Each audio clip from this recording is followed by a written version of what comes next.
प्रिय शिक्षार्थियों, शोधार्थियों और हिंदी प्रेमियों, आज का व्याख्यान प्रगतिवादी काव्य पर केंद्रित है। मैं प्रोफेसर निरंजन सहाय, महात्मा गांधी काशी विद्यापीठ, आपसे बात करने के लिए मुखातिब हूँ। आज की बातचीत में प्रगतिवादी काव्य के उद्भव की पृष्ठभूमि, पुरानी काव्य दृष्टि यानी ठीक इसके पहले जो कालखंड था छायावादी और उत्तर छायावादी काव्य के कालखंड की विशेषताएं, इनसे अलग कैसे है प्रगतिवादी कविता, इन बिंदुओं पर बातचीत करेंगे। साथ ही प्रगतिवादी कविता के जो वैचारिक आधार हैं उनकी पड़ताल भी इस व्याख्यान का उद्देश्य है।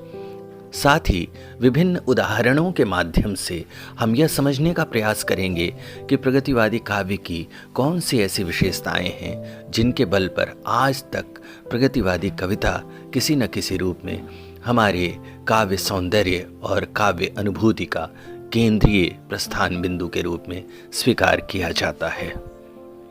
प्रिय शिक्षार्थियों, साहित्यिक परंपरा की प्रेरणा अथवा उसकी प्रतिक्रिया और युगीन परिस्थितियों के सम्मिलित प्रभाव से साहित्यिक प्रवृत्तियों की निर्मिति होती है।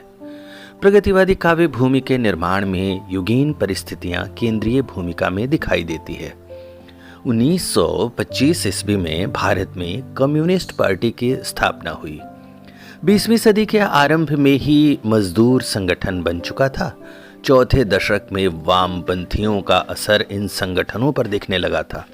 1930 ईस्वी के आसपास के राष्ट्रीय स्वाधीनता आंदोलन में नया उभार देखने को मिलता है।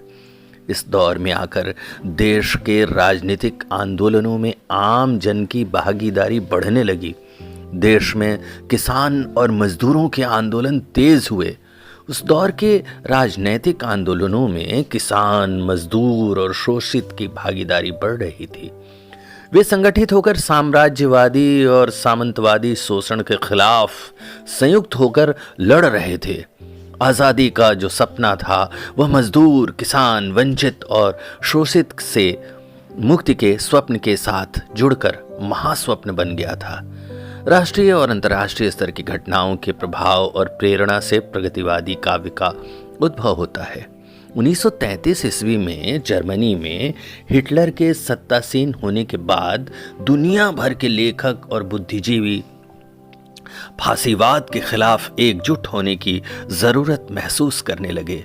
जुलाई 1935 ईस्वी, याद कीजिए, पेरिस में संस्कृति की रक्षा के लिए विश्व लेखक सम्मेलन बुलाया गया।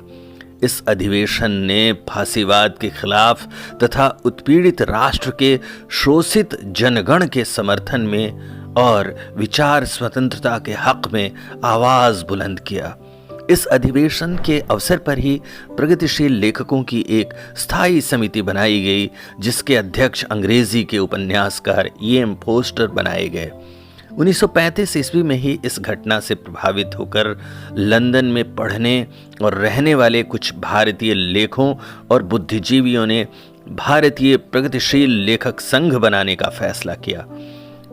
मुल्कराज आनंद इस लेखक संघ के अध्यक्ष चुने गए और सज्जाद जहीर को सचिव बनाया गया। इस बैठक में उन्होंने एक घोषणा पत्र तैयार किया, जिसे सभी भारतीय प्रमुख लेखकों को भेजा गया। प्रेमचंद ने इसे प्रोत्साहित किया तथा जनवरी 1936 ईस्वी में हंस पत्रिका ने इस घोषणा पत्र के सारांश को प्रकाशित भी किया। प्रेमचंद पहले से ही लेखक संघ बनाने के लिए प्रयत्न कर रहे थे। अप्रैल 1936 ईस्वी में लखनऊ में प्रगतिशील लेखक संघ का पहला अधिवेशन हुआ, जिसके अध्यक्ष प्रेमचंद चुने गए। बाद में इस लेखक संघ के सभापति रविंद्रनाथ टैगोर, जवाहरलाल नेहरू और अमृतलाल डांगे भी हुए। पर प्रगतिशील लेखक संघ की स्थापना के साथ ही हिंदी साहित्य में युग परिवर्तन हो गया, ऐसी बात नहीं। साहित्य के इतिहास में कोई घटना किसी युग की चेतना को नहीं बदलती, बल्कि एक साथ कई छोटी बड़ी घटनाएं मिलकर युग प्रवृत्ति का निर्माण करते हैं। सन 1930 ईस्वी के आसपास हिंदी साहित्य पर नजर डालें तो हम पाते हैं कि युगीन परिस्थितियों में बदलाव के साथ उस समय के प्रमुख लेखक और कवियों के साहित्य में महत्वपूर्ण बदलाव आ रहे थे। निराला और पंत की कविता छायावादी रोमानियत को छोड़कर यथार्थवाद की ओर उन्मुख हो रही थी।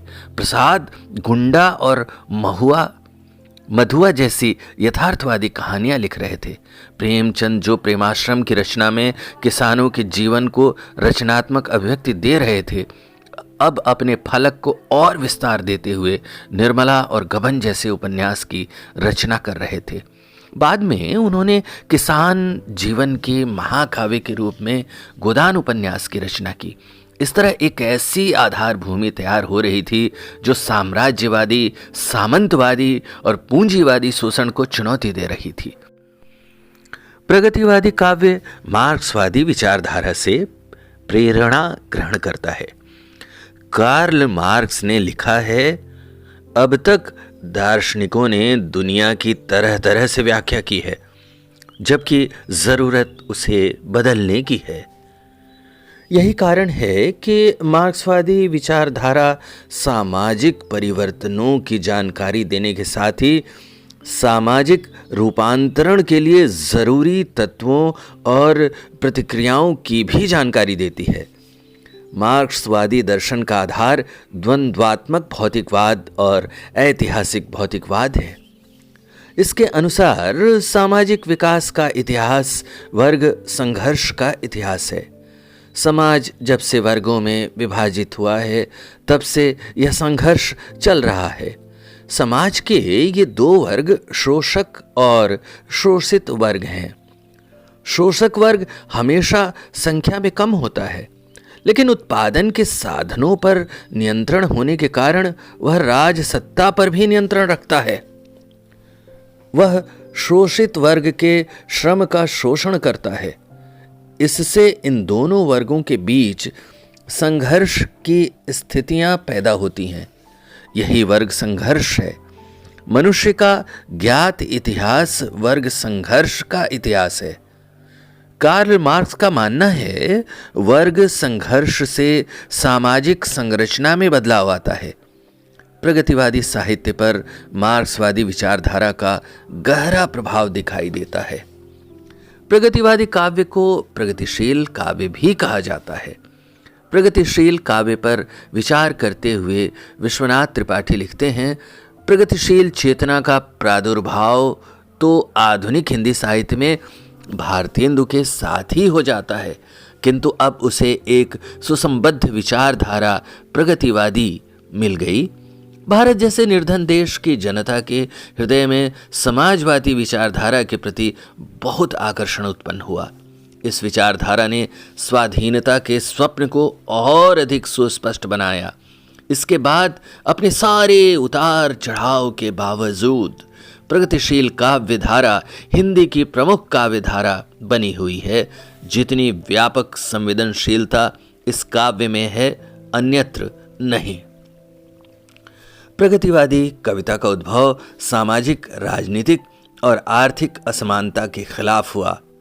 प्रगतिवादी कवि का मानना है कि सामाजिक विषमता की जड़ सामंतवादी और पूंजीवादी व्यवस्था है, इसलिए वह पुरानी अथवा विषमता से भरे व्यवस्था को नष्ट कर देना चाहता है।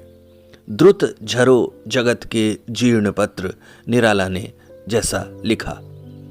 प्रगतिवादी कवि के राष्ट्र की अवधारणा में किसान, मजदूर, शोषित, वंचित और स्त्री को शामिल किया गया। उसकी संवेदना शोषित और वंचित तबके के जन समुदाय के साथ है। उसका मानना है कि सामंतों और अमीरों की जो हवेली है, वह गरीब और किसान मजदूर का शोषण करके बनी है। प्रगतिवादी कवि शोषकों की हवेली को मजदूरों की पाठशाला बनाने का स्वप्न देखता है। निराला उस दौर में कह रहे थे, आज अमीरों की हवेली किसानों की होगी पाठशाला, धोबी, पासी, चमार, तेली खोलेंगे अंधेरे का ताला।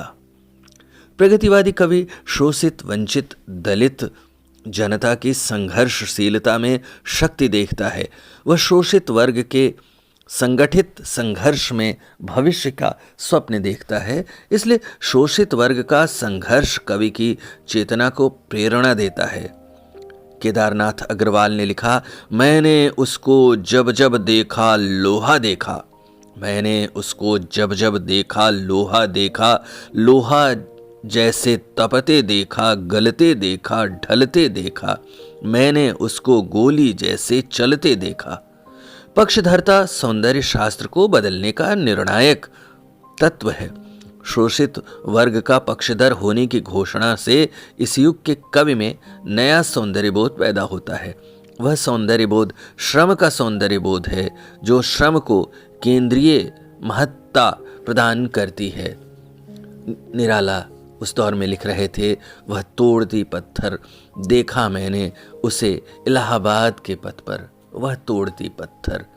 नत नयन प्रिय कर्म रत मन, गुरु हथौड़ा हाथ करती बार बार प्रहार, सामने तरुमालिका अट्टालिका प्राकार। प्रगतिशील कवियों का मानना है कि समाज में मौजूद जो अमीरी गरीबी की विषमता है वह मनुष्य जनित है। फलतः प्रगतिवादी कवि समाज को शोषण मुक्त समता मूलक समाज बनाने के लिए क्रांति का आह्वान करता है।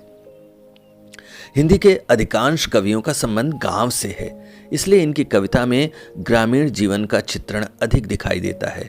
नरेंद्र शर्मा, केदारनाथ अग्रवाल, नागार्जुन, रामविलास शर्मा, त्रिलोचन आदि की कविताओं में ग्राम जीवन की प्रमुखता का यही कारण है। प्रगतिवादी कविता से पहले की कविता में गांव एक रूमानी छवि के रूप में चित्रित हुआ।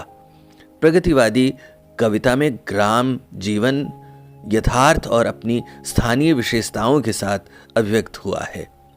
प्रगतिवादी कवि ने ग्रामीण प्रकृति और ग्रामीण परिवेश के बहुरंगी चित्र अपनी कविता में अंकित किए हैं।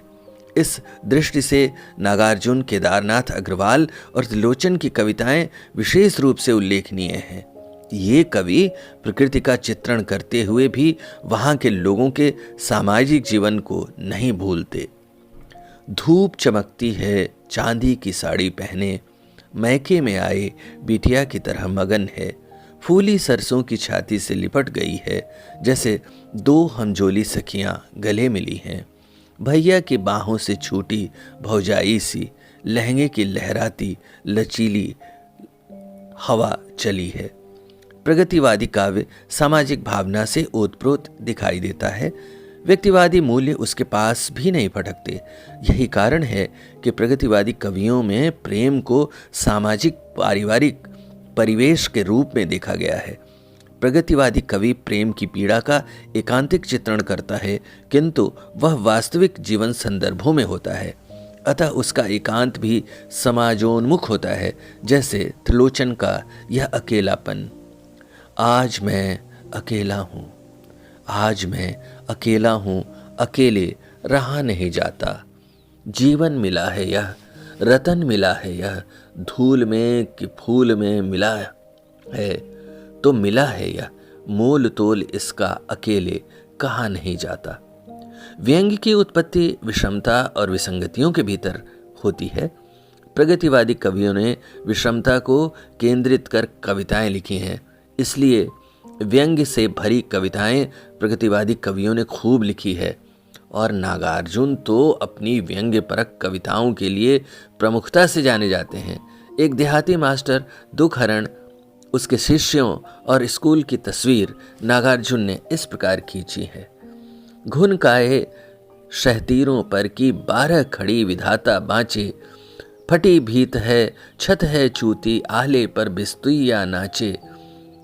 घुन खाए शहतीरों पर की 12 खड़ी विधाता बाँचे, फटी भीत है छत चूती है, आले पर बिस्तुइया नाचे। बरसाकर बेबस बच्चों पर मिनट मिनट में 5 तमाचे, बरसाकर बेबस बच्चों पर मिनट मिनट में 5 तमाशे। दुखरन मास्टर गढ़ते रहते किसी तरह आधम के सांचे। प्रगतिवादी कवियों ने छायावादी मुक्त छंद परंपरा का अनुसरण किया। भारतेंदु युगेन और द्विवेदी युगेन कवियों की तरह धुनों के गीत भी लिखे। प्रगतिवादी कवियों ने कविता को व्यक्तिवादी यथार्थ के बंद कमरे से निकालकर उसे जन जन तक पहुंचाने का काम किया।